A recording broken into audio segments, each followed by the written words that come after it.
Thank you, Mr. Speaker. Is there anything currently in our laws that would prevent the municipality from developing some type of program such as this one without this bill? Representative Rodan.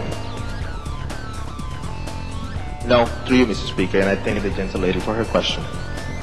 Representative Rebimbas. Thank you, Mr. Speaker. I was trying to find out the purpose of this bill. One of the concerns I have is with the language of the bill.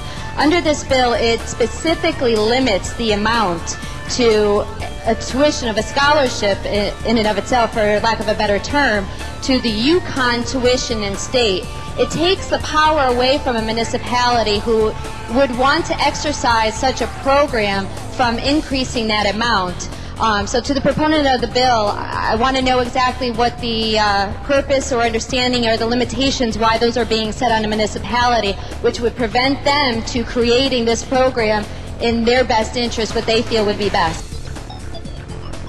And I understand that your hope is to model this state's program after the Kalamazoo project. Through you, Mr. Speaker. Representative Rodan. Through you, Mr. Speaker, yes. Representative Bacchiochi. Thank you.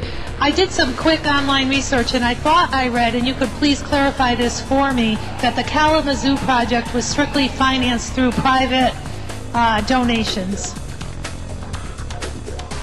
Through you, Mr. Speaker. Representative Rodan. Through you, Mr. Speaker, yes. And through you, please.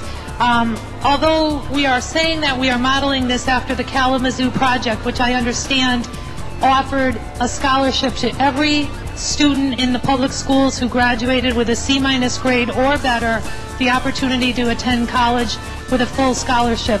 But what you are telling me now is this is very different, because we are using taxpayer dollars, not private investment dollars.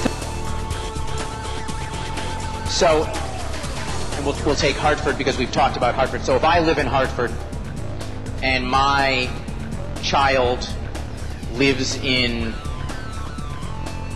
Italy and has lived there for a long time,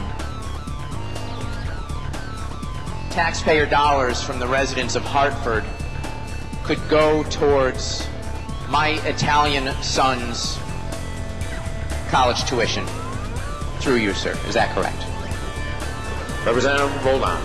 Through you, Mr. Speaker, the municipality will have to structure this in the best way that they see fit. And any school that individual went to would have to be in Connecticut? Through you, sir? Representative Roland.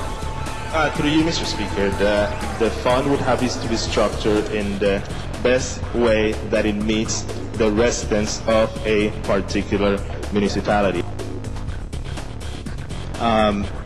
What troubles me the most is that I think there is not enough structure within this provision where we could really be encouraging municipalities to get themselves into levels of debt that they cannot sustain. And I would tell you, speaking personally as someone who has been a municipal treasurer for 15 years, I have a fairly good understanding of the impact of a town's long-term borrowing on its taxpayers.